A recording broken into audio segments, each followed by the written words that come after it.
Could we all please rise? Let's just open in a word of prayer. We won't read the scriptures, all right? Kasi we're going to pick up from a lot of verses.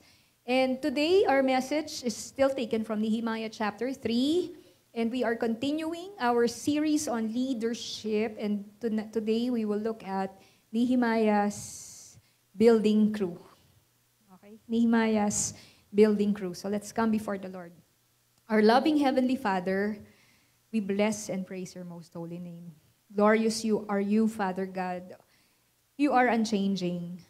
Lord, even if the weather is unpleasant, dear Lord, you told us in your word to rejoice in the Lord, and again I say rejoice.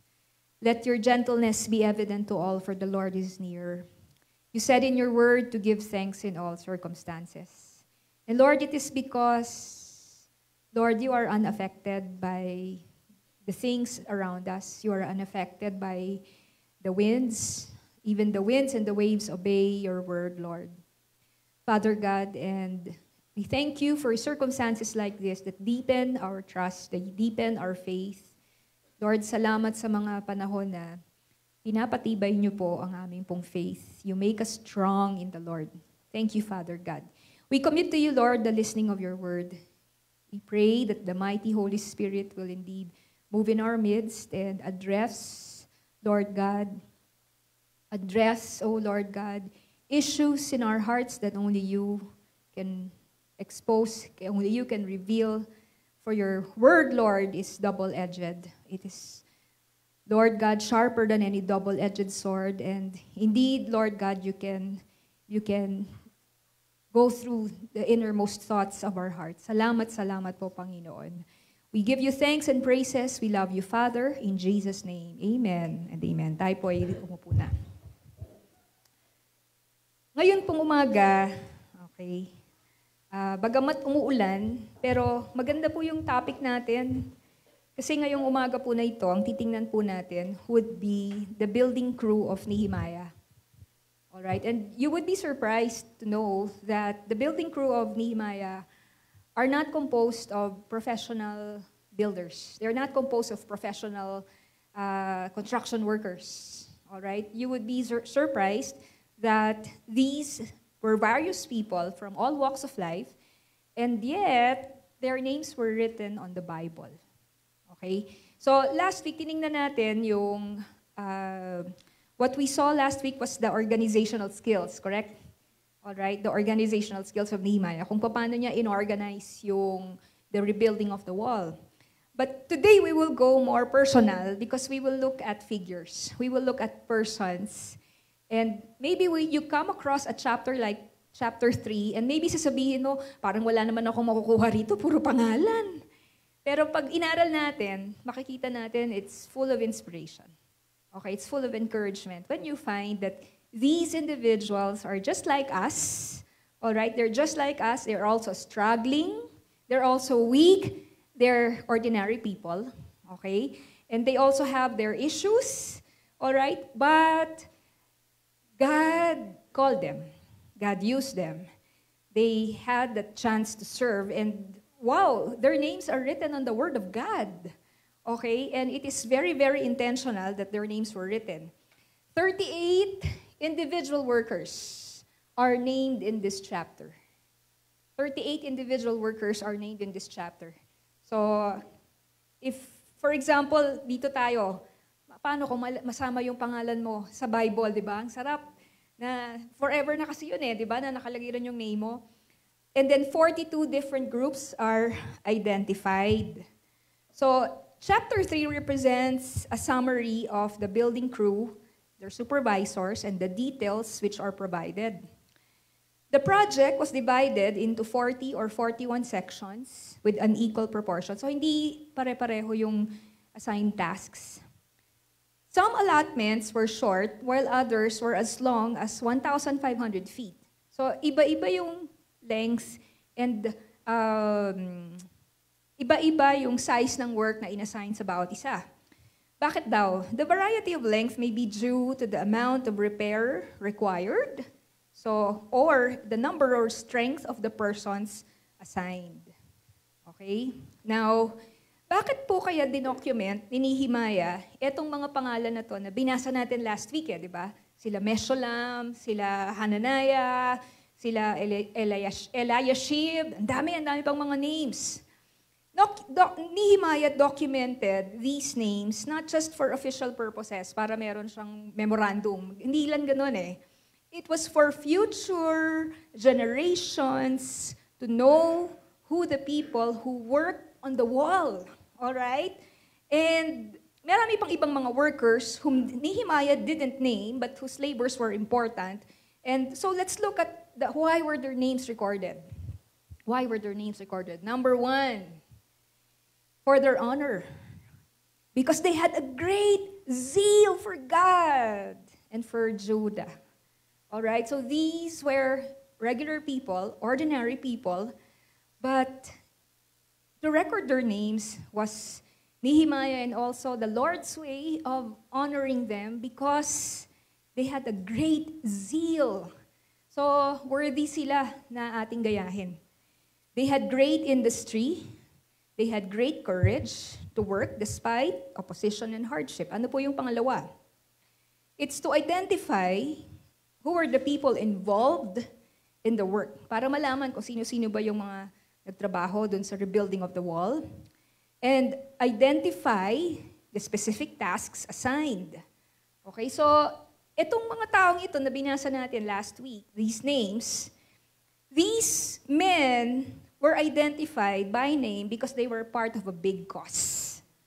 Okay? So, no matter the size and the location where they worked on the wall, each one's contribution was very important because it wasn't about them. It was about the bigness of the cause. Kumbaga po, mga kapatid tayo po, nagsiserve tayo sa Panginoon, it doesn't matter kung Baguio, Bayambang, Japan, it doesn't matter kung saang sulok yan eh. Kasi it's a big cause, kasi it's for the kingdom of God. Alright? It's for a big cause because it's, yung exhortation ni Brother EJ kanina, it's for the kingdom of God that is forever and ever. Alam niyo po ba, the kingdom of God is already at work right now. It's not yet literal in our time, in our world. Alright? Jesus has to come back for the second time to change everything and cleanse everything and come up with the new heavens and the new earth. But do you know that the kingdom of God already exists?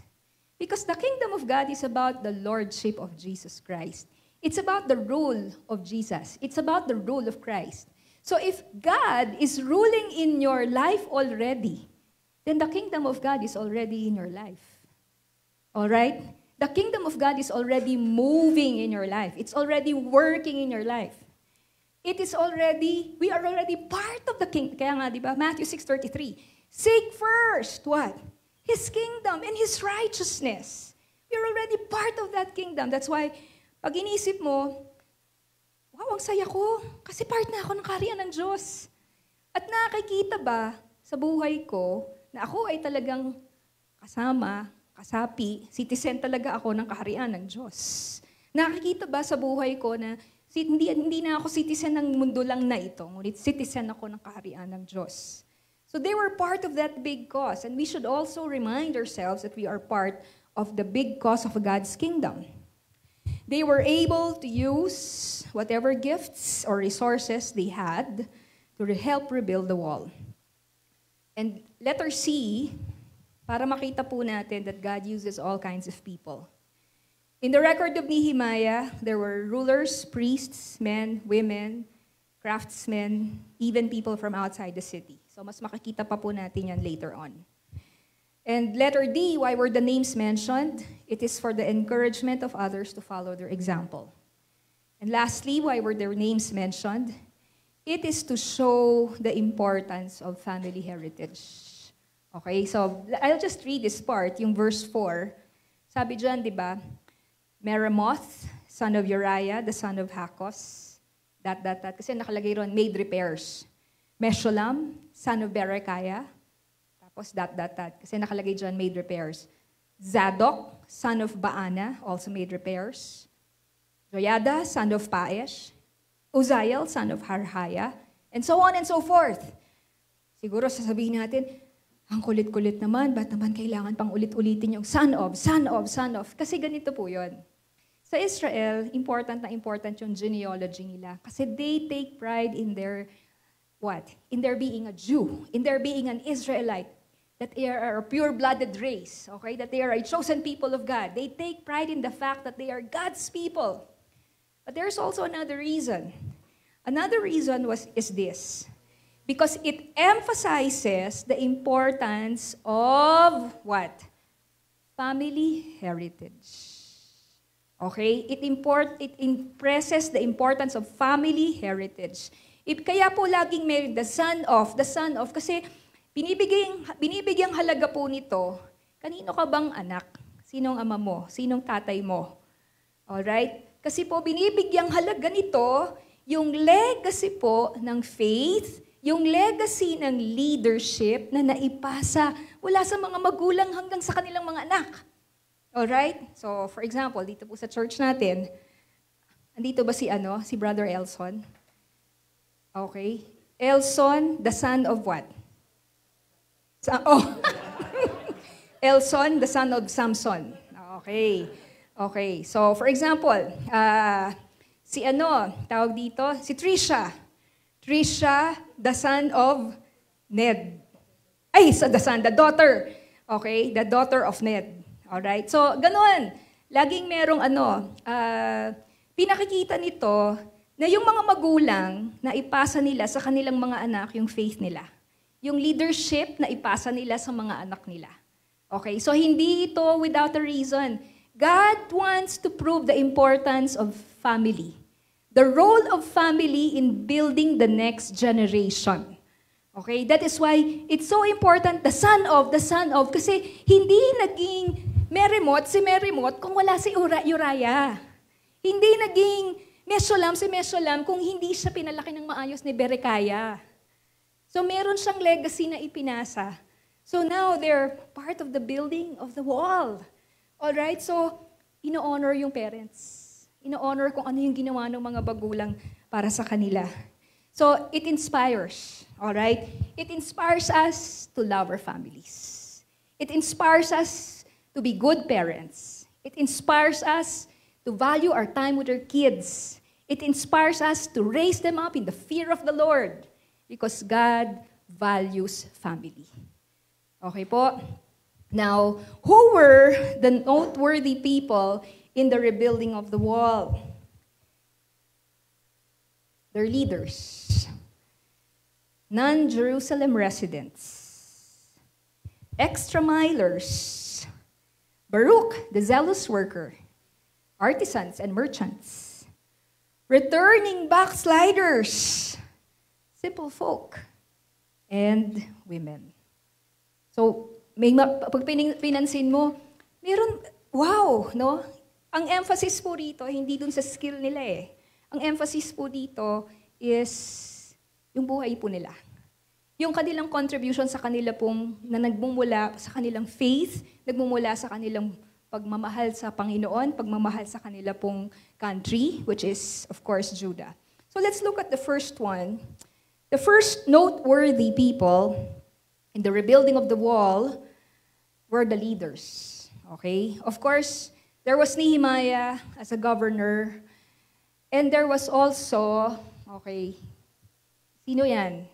It's the high priest. Okay, it's the high priest. In verse 1, it says, Eliashib, the high priest, and his fellow priests went to work and rebuilt the sheep gate. Now, the high priest role was considered, aside from the king, one of the highest positions in Israel. In fact, kaya ako nilagay yung picture niyan, kasi merong special sila na suot-suot. Ang pwedeng sumuot lang po niyan, mga kapatid, IBI, no? Alam niyo ito. Ang pwede lang colorful yan sa totoong actual, no? Pwede lang magsuot niyan, high priest. They even have a special garment worn by no one except the high priest. But, what does it say? They built the sheep gate, which means, yung high priest, kahit siya high priest, naghawak siya ng hollow blocks, naghalo siya ng semento, di ba? Naglagay siya ng mga bato, okay? Nagpala siya ng mga lupa, Naghukay siya. So, in getting their hands dirty, it was a statement that no task is beneath their position. So, even if they were a high priest, no task is beneath them. In fact, anybody should have been busy in rebuilding the wall. If anyone should be busy, it should really, really be the priests. It should really be the high priest, since what was involved in the project was the glory of God. So it didn't matter that this was manual labor. So makikita mo na si Eliashib, anong ginagawa ni Eliashib? As a high priest, he was doing manual labor together with everyone. As leaders, the spiritual leaders should always set an example. I like so much how David Guzik puts it. Sabi niya, if you are a leader, others are looking hard at you and they follow your example. If you are slow to work, they will also be slow to work. If you are full of discouragement and doubt, they will also follow. Kaya po, sa Bible, ang sabi po roon, if we are leaders, we are to be above reproach. And we are to be above reproach. Why? Because people always follow our example. They always look at our example. So kung faithless, wala tayong pag-asa, malulungkot din yung mga tao, magiging faithless din sila. Now, it was for another good reason that Eliashib, the high priest, was mentioned first. Bakit po? Imagine how difficult it would be for Nehemiah to rally the people if the high priest and the priests themselves refused to support the project. So, ang hirap para kay Nehemiah na pasalihin yung iba. Kasi kung yung mismong high priest ayaw sumuporta, so paano magsusupport yung everyone? So, hindi inuna si Eliashib kasi favorite siya ni Nehemiah. O dahil gusto siyang, di po ba, kumbaga sa billing, gusto siyang itaas o i-glorify or exalt, di ba? Inuna siya dun dun sa record because Nehemiah wanted him to set a good example for everyone. Alright? So, ano po ang application nito, mga kapatid, para sa ating lahat? We should never consider any God-given job as beneath us. Okay? Again, ulitin ko po. We should never consider any God-given job as beneath us. Alam niyo po, sa culture natin dito sa Philippines, palibasa ang nag-colonize kasi sa atin mga Espanyol eh. Di ba? So, yung understanding po ng blue-collar work, yung pag-work, di ba? Mababa ang tingin ng mga tao doon sa, parang sa atin, kumbaga, pag ang gusto natin, naka-aircon, yung mga gano'n, ano? May hawak na computer. Pero hindi po gano'n eh. Kapag Christian yung work ethic mo, biblical yung work ethic mo, hindi dapat siya gano'n. Kasi yung work mo, worship mo yan, altar mo yan kay Lord eh. Okay, so even if you are a carpenter, if you are a mason, if you are a security guard, if you are a basurero, there is dignity. Okay, there is dignity, there is honor. Why? Because God gave you that work to honor and worship Him. Alright? Kaya nga lang, dahil yung culture ng mga Pilipino, meron po tayong ganong background eh, di ba?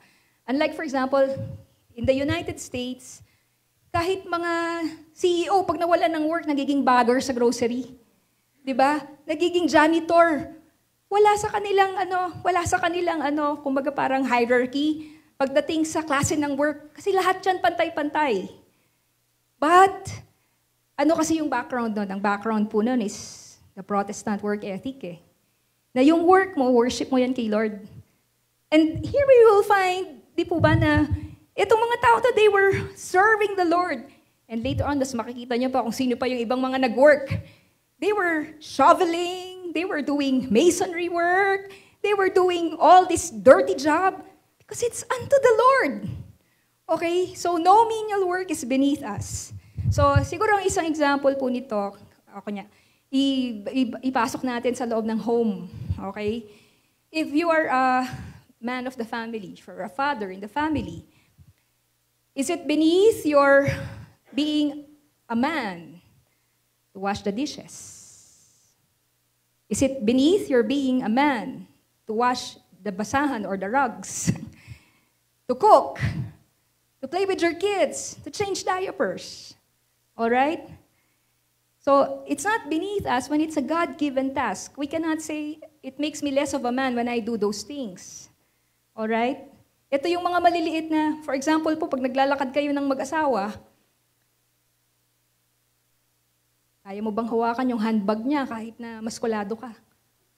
Little things lang yun di ba? Or iisipin mo, nakakaya naman to, hawak ko yung handbag niya. Di ba? Mukha naman akong ewan nito. Pero those are the little things. Can you hold the handbag of your wife? And would you say, it's all right? Okay? Alam niyo po yan. Sister Bing, pahawak mo na yung handbag mo kaya. Di ba? Hindi ko ma-imagine. Di ba? Pero these are the little things that you could say, can you say that there is a certain task that is beneath you? Okay, baka naman sabihin ninyo, hala, bakit naman lalaki lang? Ito po, we were counseling a couple in the past. Newly married po sila. The wife refuses to do household work. Okay? Not because she doesn't want to, but because she wasn't trained by the parents. So, hindi siya marunong maglinis sa kusina. Hindi siya marunong maglinis ng mga animals nila, ng kanilang mga pets. Hindi siya marunong magluto. Wala siyang ginagawa. Okay, so it became a source of conflict sa kanila pong mag-asawa. Everything was being done by the maids. So, what was the reason? Because the parents failed to train their child to do menial task. Okay? The parents failed to train the child to do menial task. Hindi marunong magluto, hindi marunong maglaban ng basahan, hindi marunong maglinis. Kaya nung nag-asawa na, hindi niya alam paano gawin tong mga to. Okay, so isang po sa atin is, if we don't teach our children to do menial tasks, we are failing to equip them for future responsibilities. They will have problems with their spouses, with their in-laws. They will have problems later on kasi hindi sila marunong. Alam niyo po, ito po. Yes, we should pray, we should read the Bible, pero naman, may balance yan. Maglinis ka rin naman ng sahig. O, di ba? Maglinis ka rin naman ng namamakipak na toilet. Di ba? Alam niyo po yun? Yes, we should be prayerful. We should call unto the Lord. But, we find it here in the Bible. The high priest didn't say, I'm offering lambs to God. Kasi natayo na yung temple niya, di ba? I'm busy, Nehemiah, kayo na lang. Alam mo naman ako, busy ako. Hindi, sali ako dyan. Let's rebuild the wall. Okay, so ang ganda-ganda po nito. So, are there certain tasks that you avoid kasi madudumihan yung magaganda mong mga kamay? Ayaw mo humawak ng basura, ha? Ayaw mo maglaban ng basahan. Okay? Ayaw mo magkuskus ng tiles. Okay? Menial tasks yan. Are there certain tasks that you avoid because they're menial? There are no menial tasks when they're done for the Lord. Okay? There are no menial tasks when they're done for the Lord. Kaya po, yun po. Tingnan niyo po, number 1 pa lang, marami na tayong natututunan. And of course, Eliashib is a beautiful picture of our Lord Jesus Christ. Because our Lord Jesus Christ He was a carpenter. He got his hands dirty. Siguro, hindi ko alam, pero dahil perfect si Lord, siguro hindi niya napukpok yung daliri niya ng pako. Bisa naisip ko, Lord, perfect ka eh. So siguro, ang ganda nung pagkalagari mo. Diba? Perfect ka kasi, diba? Hindi naman siya sinful. So, perfect yung pag-eskwala niya, diba? Perfect yung kanyang, wow, amazing. Diba? As a carpenter, ang ating pong Panginoon. He was a priest, he was a king, and he is also a servant. Okay, let's go to point number 2. Okay, point number 2. Sino pa po ang mga tumulong in rebuilding the wall? Perhaps you would think that they were all residents of Jerusalem. It is noteworthy that many who were active in the rebuilding of the wall, they were not at all inhabitants of Jerusalem. Galing, no? Many of them were not at all inhabitants. So kung tutuusin, wala silang pakinabang doon, di naman sila taga doon eh. Diba? They don't need that security because they don't really live in Jerusalem. The first group mentioned were the Tekoites. Nehemiah 3. The next section was referred by the men of Tekoa. Next to them, the men of Tekoa. Ang galing kasi hindi lang dun sa verse 5 hanggang sa verse 27, they prepared another section from the great projecting tower to the wall of Ophel. So who were the Tekoites? Of course, ibig sabihin, they were inhabitants of Tekoa. It was a town located 10 miles south of Jerusalem. So malayo-layo yan. Diba? 10 miles. So in kilometers, ilan yun?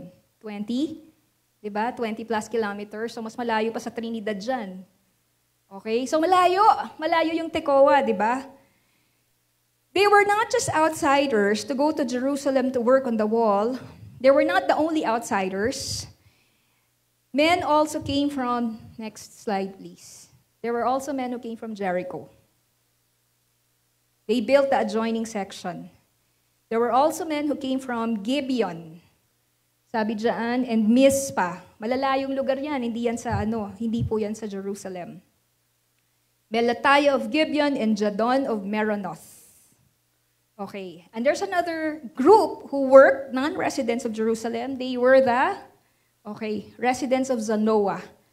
The valley gate was repaired by Hanun and the residents of Zanoah. They rebuilt it and put its doors with their bolts and bars in place. So, you would say probably that, oh, these are names, useless names. Ang hirap namang basahin ito. Pero pag binasa mo pala, napaka-inspiring kasi hindi naman pala sila mga taga-Jerusalem. Ang lalayo ng mga pinanggalingan. Hindi ito easy, hindi ito comfortable sa kanila, but they were there. Zanoah, for example, also was 10 miles southwest of Jerusalem, a town in the lowlands of Judah. They repaired the valley gate. Okay? So despite the distance from their towns, these groups helped. Why? Simply for the reason that their love to their nation and of course to the Lord was greater than their local or private interests. There was no direct advantage to them, but they were there to help. They were definitely safer in their own localities, but they sacrificed, risked their lives because they loved the Lord. They were willing to do the work for the Lord. Ang isa ko nakikitang application po nito sa loob natin, ng church natin. Kasi, tinatanong ko si Sister KJ, meron ba tayong mga members na outside Baguio? We have one member na nanggagaling ng Trinidad. Sa Bayambang, hindi lang naman mga members natin doon, mga taga-Bayambang. May mga taga-Kamiling, na I think 30 kilometers away from Kamiling. Okay, so hello sa mga taga-Kamiling. And bakit dumadayo ng Baguio? Bakit dumadayo tayo ng Bayambang para mag-attend? Nung kami po ay lumalago sa Panginoon, nung mga bata pa po kami, naalala ko noon yung nakatira kami sa Montalban, tapos yung ina-attend na namin church nasa Celebrity Sports Plaza o kaya naman nasa Circle Theater no, sa Quezon City. Sasakay kami ng payatas para kami makarating. No? Ang mahal ng pamasahe. So, saktong-sakto lang yung pamasahe namin para kami makapag-church. But we didn't choose a nearby church because that was the church we thought the Lord wanted us to be. Okay? So, in attending Sunday service, we attend church because just like these groups, we consider ourselves one with our church and because we have a shared heart. Katulad po nito, umuulan. Di ba? Umuulan. Natutuwa po ako talaga kay Lord kasi pwede naman kayo nag-online pero pumunta kayo rito. Okay? So, glory to God kasi dahil dinala kayo ng Panginoon. So, it only shows na hindi lang yung Word of God o hindi lang yung makapakinig it's being together. All right? We find strength and encouragement when we fellowship and when we physically obey God and come here. I have nothing against those who watch online. All right? But I hope you're watching because there's no other choice. All right? There's no other choice. But if you're watching online, and you could actually, physically, you're able to come here and watch and attend, all right? Then you are doing a disservice to your own spirit, and also it's a disobedience to the Lord because the Lord did not command us to watch online on Hebrews chapter 10. Diba? The Lord commands us to not forsake the assembly of the believers. And that was written in the 1st century AD wherein wala namang online nun. And ang mga tao ron walang kotse, wala silang mga jeep, walang tricycle. Kadilakad yun. But the Lord was saying, don't forsake the assembly of the believers. Sabi po doon, because some have already neglected it. So, brethren, it's not easy to be a Christian. Do you agree? Hindi madaling sumunod kay Lord eh. Do you wanna do that alone? Tatamaan ka. Mahihirapan ka. If you wanna do that alone, manghihina ka talaga. Alright? You've got to, the design of the Lord is that you journey with the church. You journey with brothers and sisters. You're going to be cold in your relationship with God if you don't journey with the church. You've got to be part of the church of the Lord. So dito makikita po natin na widespread yung support for Jerusalem, the restoration. There was a shared purpose, and it made them united under the leadership of Nehemiah. Next, the extra milers. Ito nakakatuwa. Yung word na extra mile, kinuha natin ito dun sa isa sa mga turo ni Lord Jesus.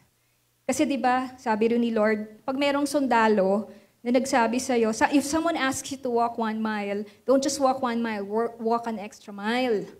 So ang background pala noon, kasi ang mga Roman soldiers, they are allowed by law to require a citizen of Rome to help them with their gears. Okay, so if you encounter a Roman soldier, tapos bigat na siya dun sa kanyang gear, okay, dun sa kanyang sa weapons and armor niya, pag nakita ka niya, papabuhat niya sa'yo yun kasi lawful yun eh. So sabi ni Jesus, so syempre nagagalit yung mga Jews kasi sa kanila parang oppression ng Roman Empire, di ba? Pero sabi ni Jesus, hindi, huwag ka lang lumakad ng 1 mile. Mag-offer ka pa ng 1 mile. So yun yung background ng word na extra mile. Biblical yan na phrase. Okay, so anyway, extra milers are those who do more work than others. Hindi sila tumitigil lang kung ano lang ang inuutos, yun lang ang gagawin. They don't stop at their assigned tasks. They do extra. Okay, that's why they're called extra milers. So in Nehemiah 3, it says, Malkijah, son of Harim, Hashub, son of Pahat Moab, repaired another section and the Tower of the Ovens. Alright? So merong extra pa. Next to him, Ezer, son of Jeshua, ruler of Mizpah, repaired another section. So meron ng section, tapos may another pa. From a point facing the ascent to the armory, as far as the angle of the wall. So siguro yung mga nasa construction work dito, ano kaya ibig sabihin ng as far as the angle of the wall? Okay? As far as the angle of the wall. So siguro merong a corner or something, I don't know. Pero sabi yun daw hanggang angle of the wall. Next to him, Meremoth, son of Uriah, the son of Hakos, repaired another section from the entrance of Eliashib's house to the end of it. And so on and so forth. You will find si Binui from Azariah's house to the angle in the corner, etc., etc. So ano yung mga makikita natin dito sa mga individuals po na to? They were extra milers. They were extra milers. They were not contented when their job is finished. These extra milers did more than what they were told to do. Okay? They did more than what they were told to do. You go to work, you serve, okay? You do your time sa trabaho mo. So, okay yun. But it is just like the rest of the unbelievers who also do their work. Pero dahil Christian ka, dapat may extra. Dahil Christian ka, hindi po pwedeng minimum requirement lang. Kailangan meron kang gagawin na extra kasi Christian ka kasi eh. Hindi mo na yun ginagawa para dun sa work mo, para sa kita mo. Hindi mo yun ginagawa para sa boss mo, pero ginagawa mo na yun kasi Christian ka. Ginagawa mo yun dahil gusto mong makita nila kung gaano ka buti, gaano ka ganda ang Panginoon sa buhay mo. Makita nila si Lord at work sa life mo. Okay, that's why you do it. You do it not because you're just plain masipag. No, because you want others to see a beautiful commercial, an advertisement that you're a Christian, you're a follower of Jesus. So they would say, bakit kaya siya ganyan? Extra ano siya? Nag-extra siya sa work niya. Kahit nadapos niya na, meron pa siyang tumutulong pa siya sa iba. Kasi Christian yan eh. Di po ba? Napakaganda. It's not enough to only do what's asked of us. We must do, kung kaya mo pa naman as much as we can. As long as the Lord enables us. Alam niyo po, merong kasabihan, hindi ko alam kung narinig niyo na to, but I grew up with this. The reward of work is more work. Do you like that saying? The reward of work is more work. Okay? Maybe the reason that you are being given more work is because you're doing a fine job, kapatid. So wag mong isipin na, pinagmamalumitan ako ng boss ko. Hindi. Siguro kaya kanya binibigyan ng extra work kasi nakikita niya, kaya mo, and masarap kang pasahan ng trabaho. Alam niyo po yun? Di ba may mga taong gano'n, nasarap bigyan ng work, napaka-dependable. Pwede lang sa kanila mo lang lahat bigay Di ba? Because the reward of work is more work. Now this is the other side of that. If nobody wants to give you work, patay. If nobody wants to give you work, what does that say about you? All right? What does that say? Maybe you're not dependable. All right? So hindi po yun maganda. Kasi yun na nga po, sometimes, mga kapatid, ito po, kung titingin kasi tayo ron sa sweldo, sa binibigay, sasabihin natin, ito lang naman yung binibigay. Hindi dapat, ganun din lang yung effort ko. Hindi ka na Christian yan. Asan na extra miler principle niyan? Kasi ito po it's out of faith we do that. Amen? Because your employer is the Lord. Yes, you're doing extra mile. But always keep this in mind. It's out of faith. It's out of faith that you are doing extra mile whether it's already beyond your compensation. Worship mo yan sa Lord And because you believe in your heart, Lord, you are my ultimate boss. You're my ultimate employer. You're the one who is going to promote me in due time. Because you are a just God. And I am your child. Hindi mo po ako pababayaan. So when you do the extra mile work, it's out of faith. Kasi ganit po yan. Pag ginawa mo lang yung, ito lang naman, commensurate lang, di ba? Commensurate lang kung ano yung sweldo, yun lang yung effort. Paano ka pa naging Christian yan? Saan pa makikita yung light mo? Hindi po Kristiyano po kasi tayo We trust the Lord. We have our faith in the Lord. Luke 16 verses 10 and 12. What does Jesus say? He who is faithful in a very little thing is faithful also in much. I am already more than 50 years old. So siguro sa ganitong age, medyo marami na rin akong lessons na natutunan. And one of the things I have learned in Christian walk is this. Life is a test. Yung binigay sa'yo na work, test yan. Yung pinahiram sa'yo na gamit, testing yan. Pinatira ka sa isang bahay, pinahiram ka ng kotse, testing yan.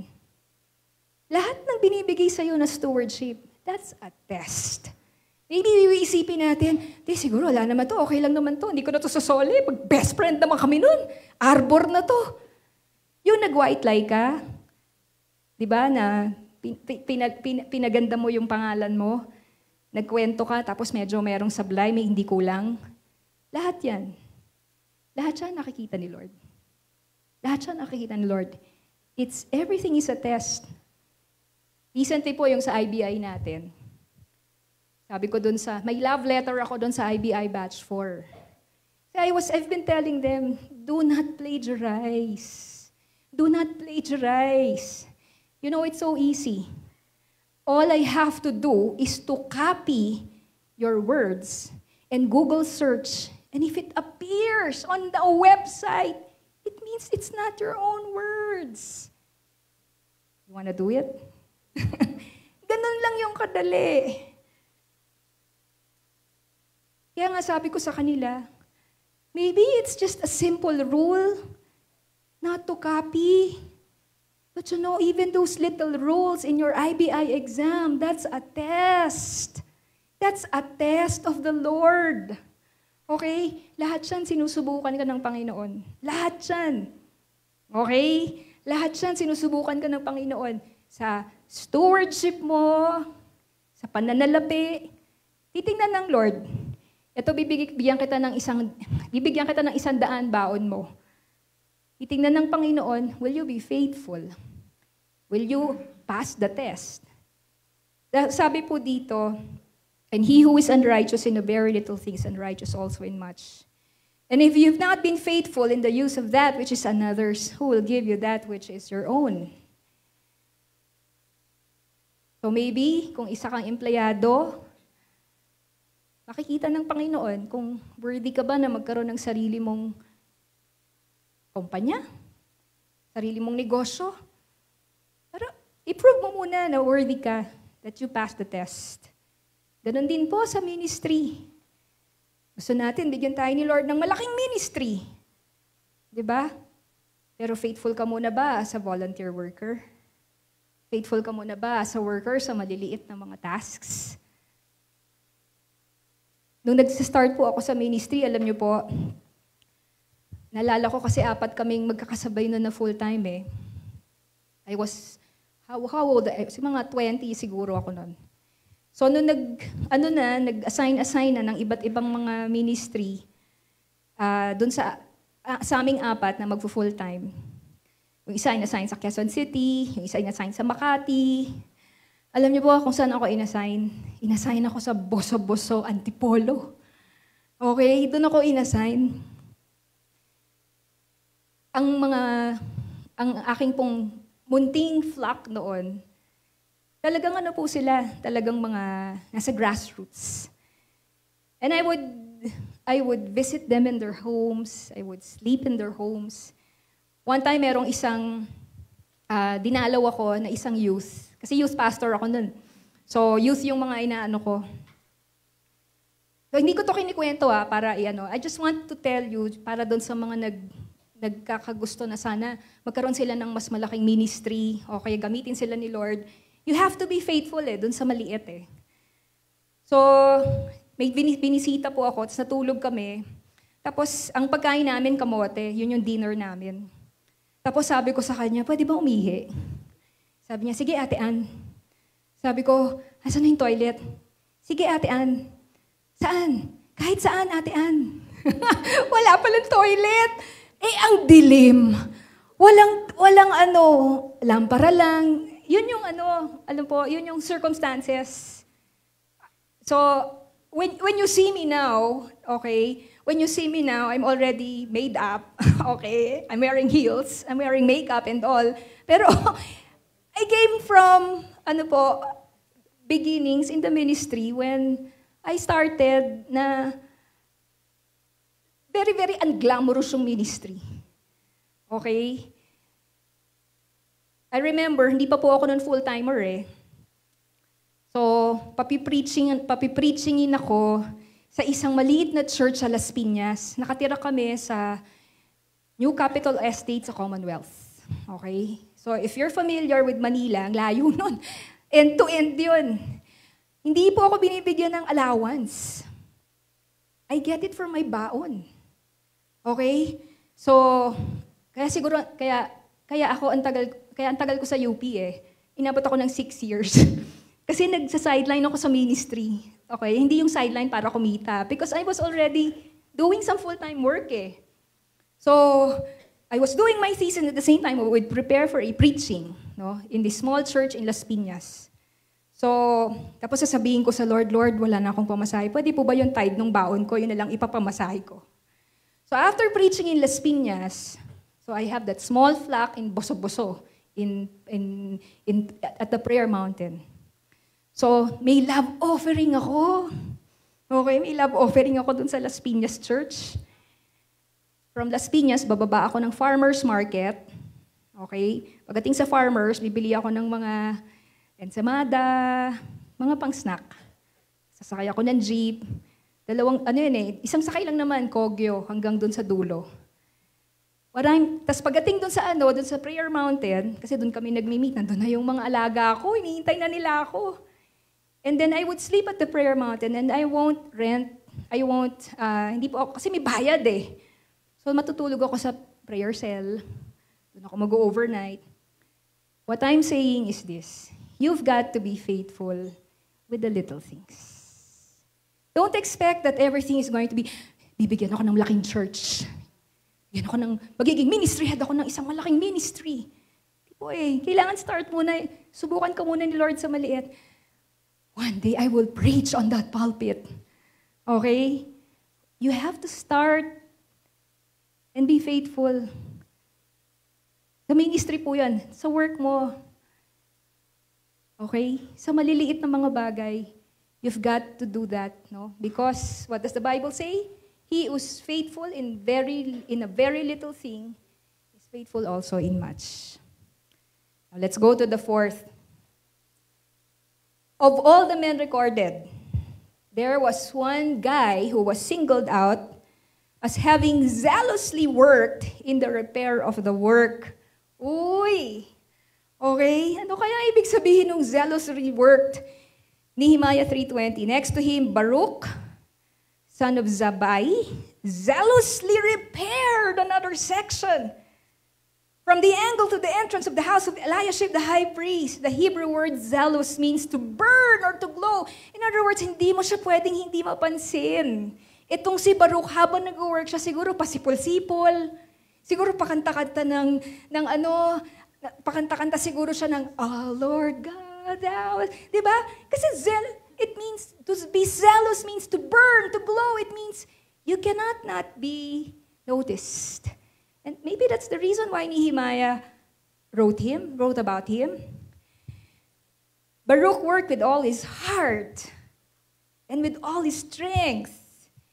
He must have worked with great focus, diligence. Siguro bawat stone, may ruler pa siguro siya. Siguro yung iba, lagay lang ng lagay ng bricks. Pero siguro si Baruch, minimake sure niya.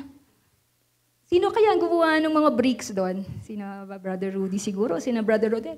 Make sure niya, di ba? Measured 10 inches. 10 inches. 10 inches. Siguro ganun.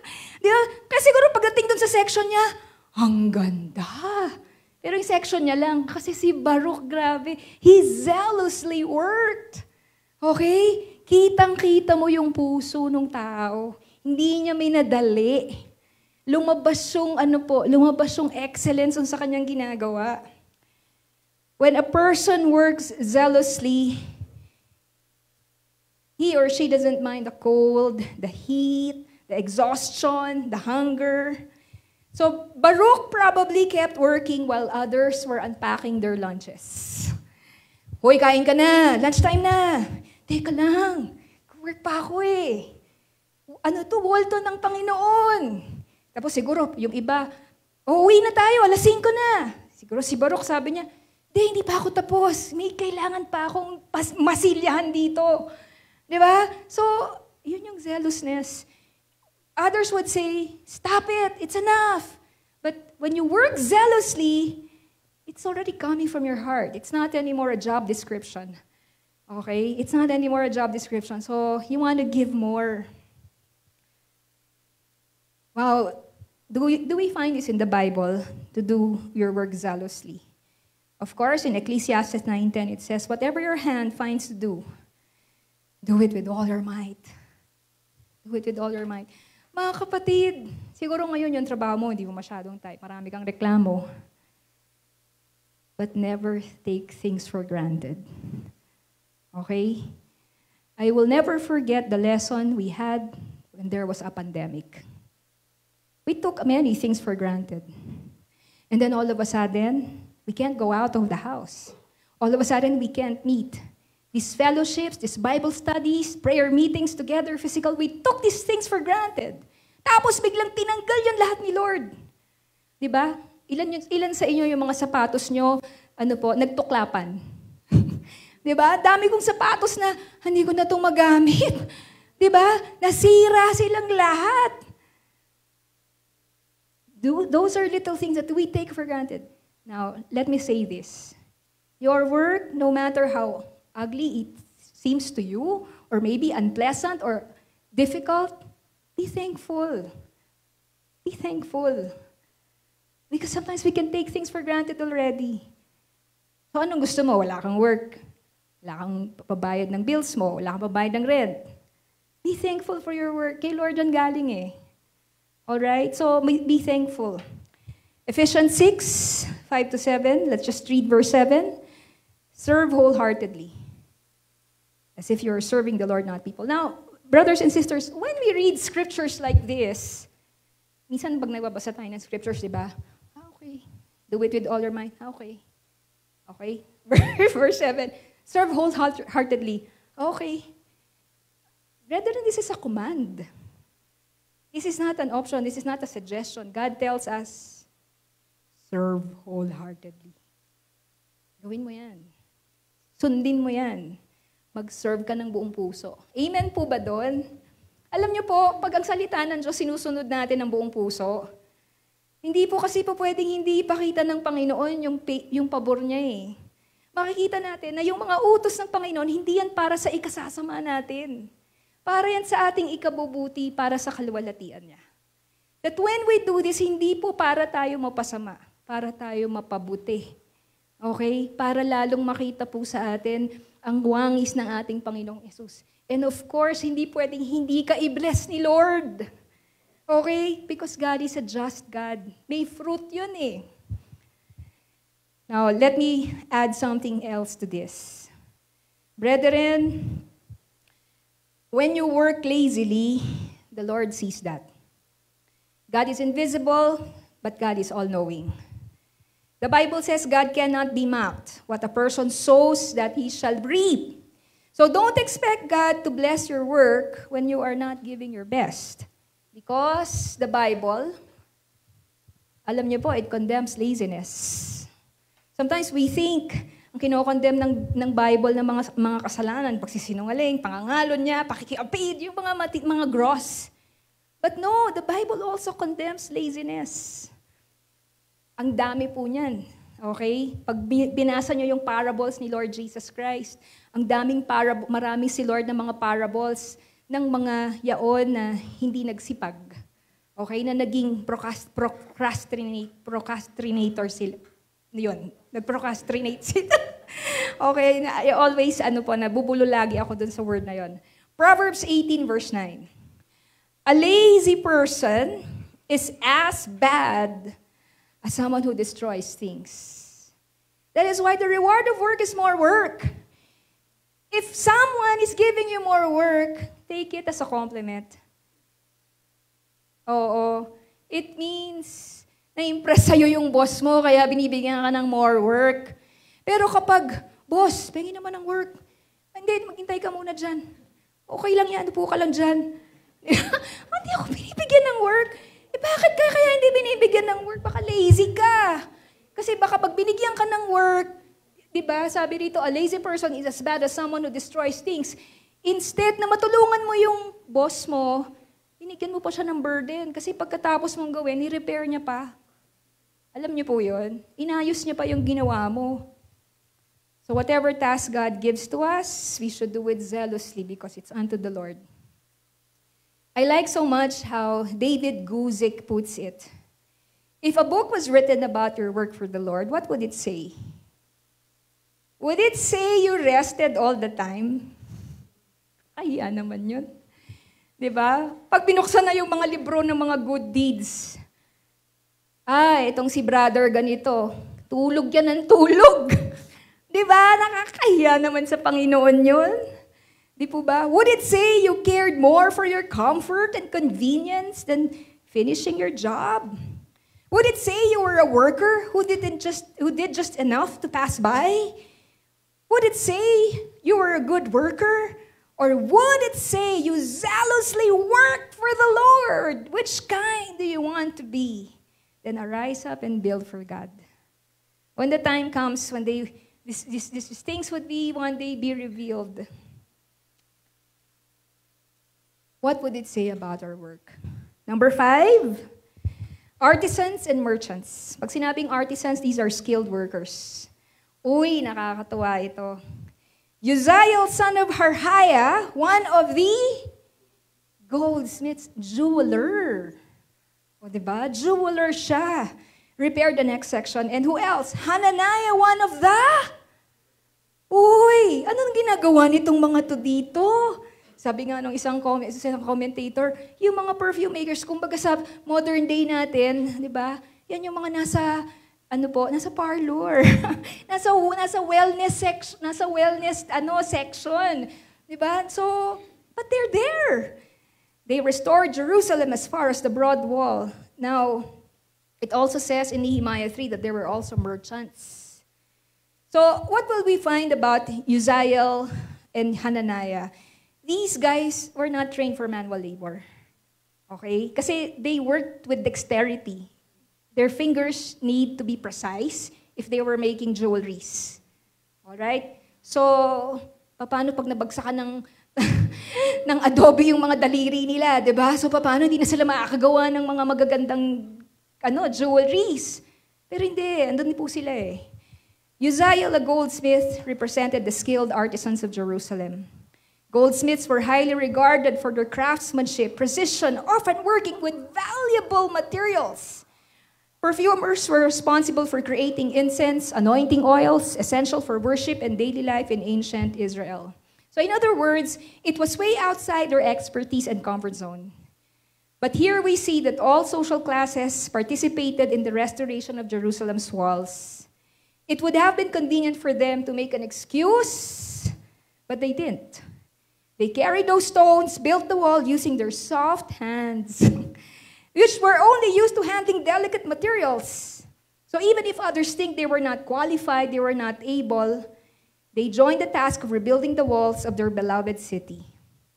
In one of the books of Edwin Yamauchi, as quoted by Enduring Word website, he writes about Viggo Olsen, the medical missionary to Bangladesh. Kasi itong si Viggo Olsen, isa siyang doktor, isa siyang missionary sa Bangladesh. Dito siya na-inspire sa Nehemiah chapter 3, di ba? Viggo Olsen, who helped rebuild 10,000 houses in war-ravaged Bangladesh in 1972, derived unexpected inspiration from reading a chapter ordinarily considered one of the least interesting in the Bible. Sabi niya, I was struck that no expert builders were listed in the Holy Land Brigade. They were priests, priests' helpers, goldsmiths, perfume makers, and women, but no expert builders and carpenters were named. Oo nga naman, di ba? Siguro meron naman talagang mga karpintero doon, meron na talagang expert builders, pero itong mga to, talagang sila, in-identify that they were goldsmiths, di ba? Merchants, perfume makers. So ano po ang lesson dito? The most important ability in the work of the Lord is availability. Okay?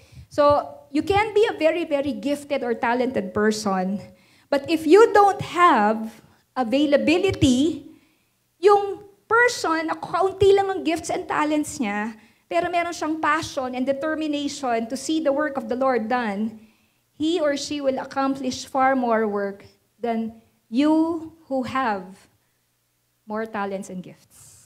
All right? Because it's not about ability, it's availability. So, brethren, we should not refuse to do work for the Lord simply because we think it's not our gifting. Kasi po maraming bagay na gusto ng Panginoon gawin nating lahat regardless of gifting. Such as sharing the gospel, discipling other believers, worshiping God, praying, memorizing scripture, etc. So, God may want you to do something outside your comfort zone, just like Uzziel and Hananiah, and we have to obey the Lord. Okay, number 6. Who else helped in the building of the wall? Uy, ito natutuwa ako dito. Kaya ang sarap talagang mag-aral ng Bible, di ba? Akala mo names lang, pero meron pala siyang mas malalim na mga ibig sabihin. Returning backsliders. Sino to? Si Malkijah. Okay? Meron ba sa inyo ritong returning backslider? Malkijah, son of Harim, repaired another section in the Tower of the Ovens.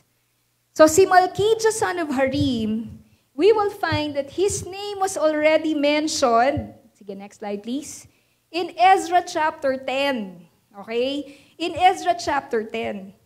Diyan sa Ezra chapter 10, kaya yan sinulat ni Ezra, kaya nilagay yung pangalan ni Malkijah dyan, kasi listahan yan ng mga tao na, nag-intermarry, nag-asawa sila ng mga pagano.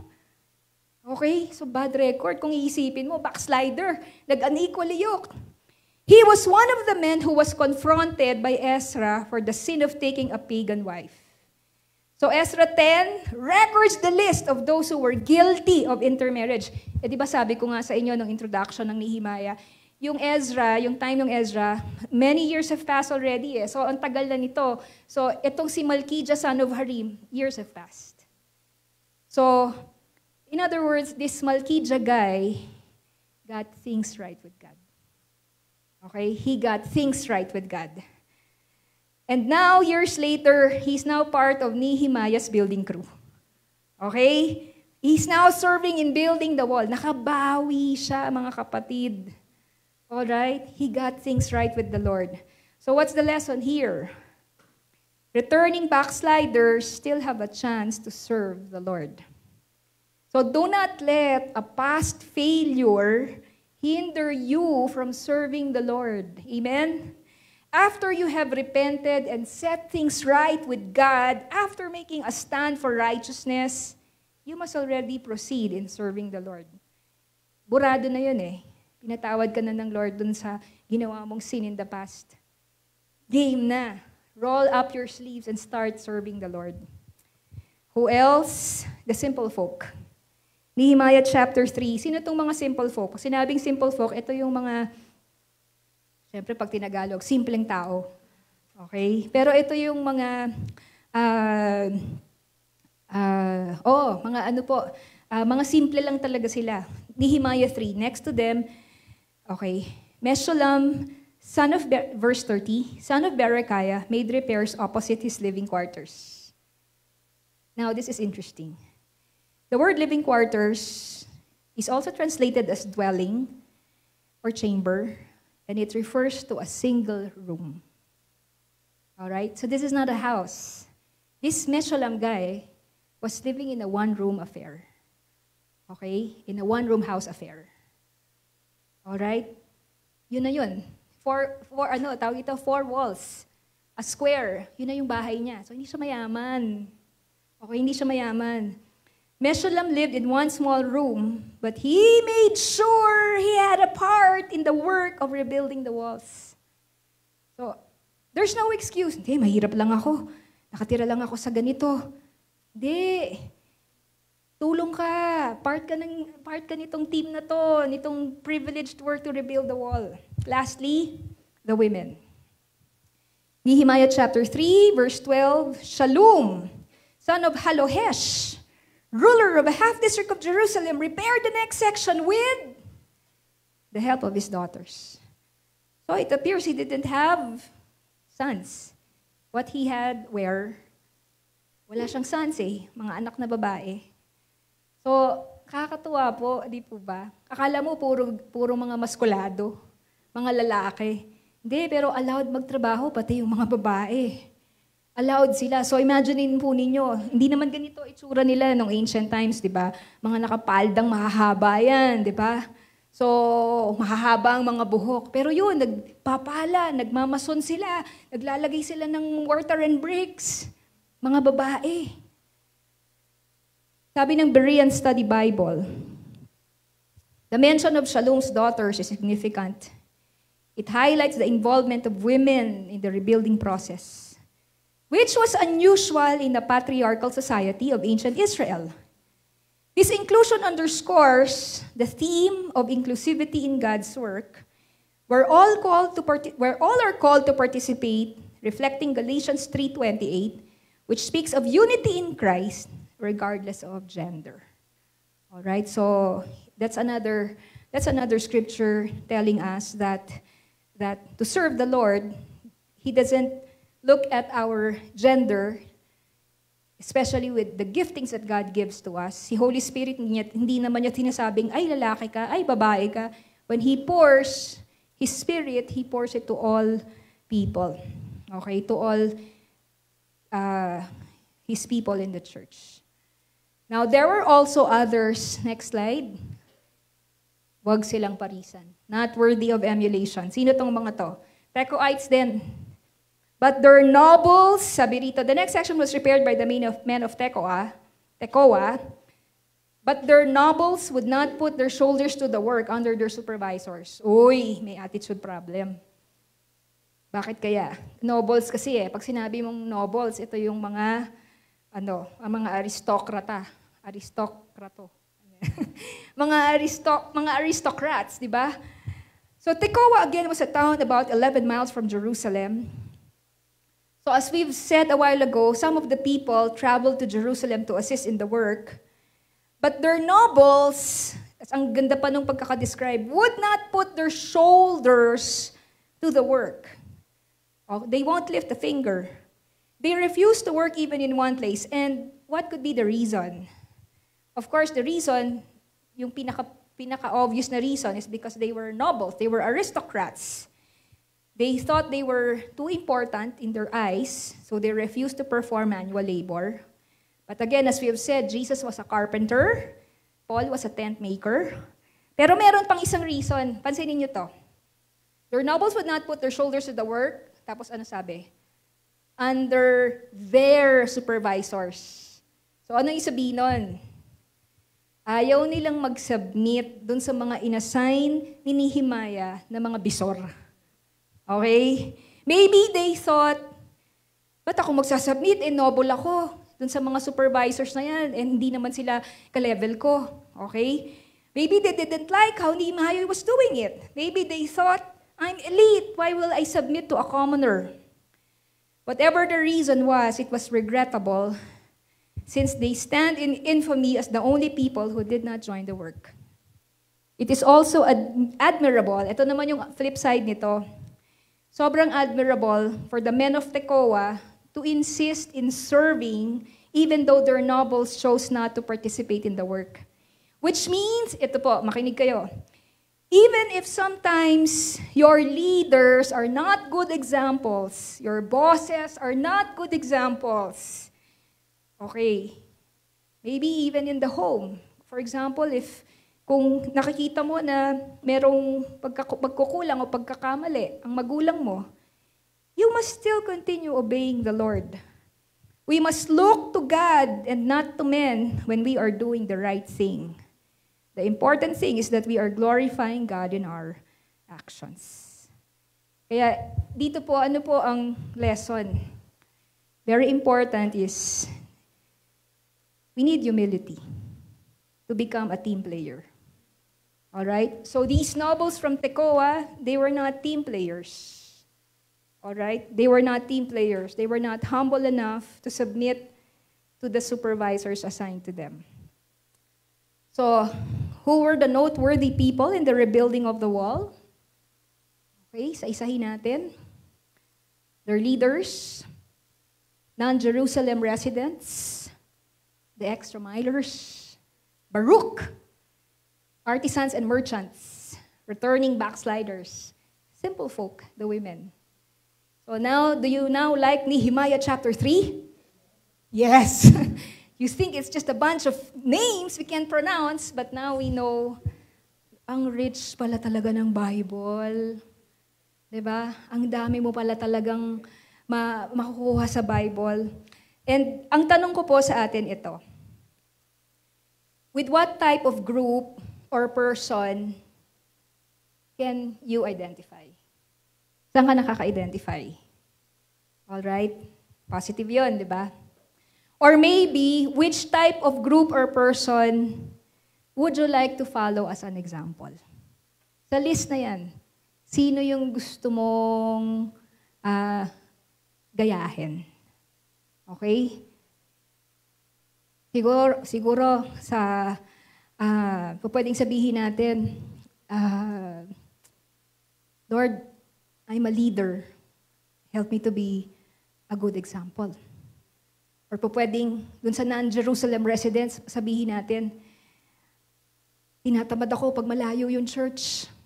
Pero yan, nakita ko na kahit malayo, dapat nagjo-join pala. Diba? Yung iba sa inyo, hindi malayo. Walking distance lang. No? Kaya, yun, baka yun ang dapat mong gayahin. Extra milers. Naku, may katamaran ako eh. Okay na. Hindi, dapat maging extra miler pala ako. The zealous worker, masipag ka naman, pero nakasimangot ka.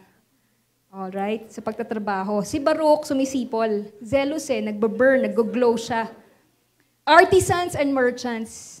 So, minsan iniisip mo, it's out of my comfort zone. Paano yung mga daliri ko? Diba? Hindi Artisans and merchants. Ito mabigat ito. Returning backsliders. Don't be discouraged. Okay? Don't feel hopeless na hindi ka na pwedeng gamitin ni Lord. Simple folk. Kakahiya naman. Mahirap lang ako. And of course, the women. Last scripture, 1 Corinthians chapter 15, verse 58. Meron dito. Ay, wala. Sige, basahin ko na lang. Therefore, my beloved brethren, be steadfast, immovable. And I like this so much. Always abounding in the work of the Lord. Amen? Always abounding in the work of the Lord. In the work of the Lord, hindi lang yung work ng career mo, In the work of the Lord, knowing that your toil is not in vain in the Lord. Amen? Abounding in the work of the Lord. Amen. Let's all rise and let's end in prayer. And let's sing Beautiful Savior later as we end. Our loving God, we praise and thank you for this, Lord, for your grace to bless our time together in the study of your word. Lord, tunay nga po, wala pong sita sa salita po ninyo na, Lord, na wala pong kahulugan. Napakayaman po ng Bible. Tunay nga, Panginoon, maraming pong salamat at kami po, Lord God, ay inyong pinakain ngayong umaga ng inyong mga banal na salita. And Lord, dalangin po namin na itong feeding na ito, Lord, ay magpalakas po sa inyong church. Palakasin niyo po, Lord, di lamang po ang church po namin dito sa Baguio, palakasin niyo po ang church po namin, Lord, sa Bayambang. Palakasin niyo po, Lord God, ang inyong mga lingkod. Turuan niyo po kami, Panginoon, na hindi po kami tumingin sa tao. Lord, tulad po ng mga Tekoites, they didn't look to their lazy nobles. They did not allow themselves to be persuaded or to have an excuse not to do the extra mile work just because others were not doing the work. Instead, they even worked extra, Lord God. Thank you, Father God. Your words speak to all our hearts. Father God, we thank you and praise you, Lord. You are worthy, Father God. You are worthy, our Lord Jesus Christ. You came to earth as a carpenter. What else can we say? You came as a servant. You did menial job, menial work. Lord, you dirtied your hands. Lord, you used your muscles, Lord God. And thank you, you sweat it out, Lord Jesus. Father God, indeed your heart, Lord, is for everyone, especially to those who are lowly. Maraming pong salamat, Panginoon. Napakabait niyo po. Kinocommit po namin sa inyo ang bawat isang naririto. We pray, dear Lord God, that we might glow like Baruch. We might zealously burn for the Lord. We might glow for the Lord. Thank you, Father in heaven, because at the end of it all, Father God, what better reward than to bring glory to your name? This is, O Lord God, nothing compares to the call, Lord God, of bringing you worship through whatever job, task that you have given to us. Perhaps in the eyes of the world, they may not be, Lord, great jobs. They may not be glamorous jobs. They may not be prominent tasks, Lord, or titles. But Lord, hindi po kayo nakatingin doon. Hindi po pamantayan ng mundo ang pamantayan namin. Lord God, you've shown us, Lord Jesus Christ, that no work is unworthy.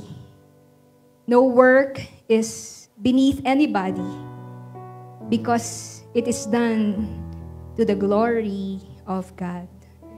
Father, please bless, dear Lord, our brothers and sisters.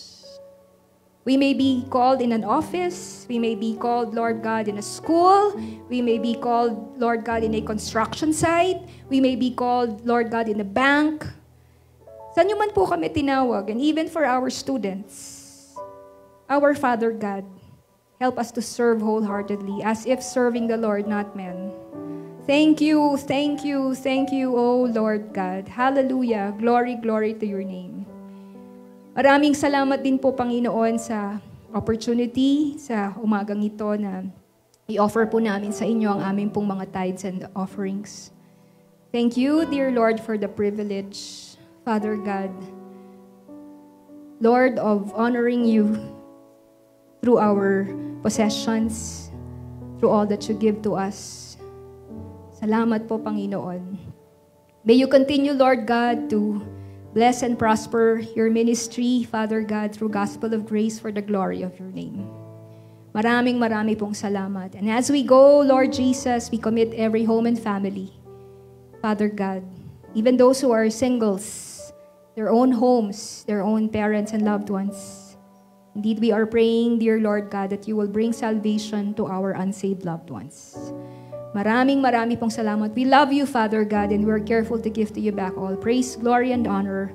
In Jesus' most sweet and mighty name we pray. Amen. Amen.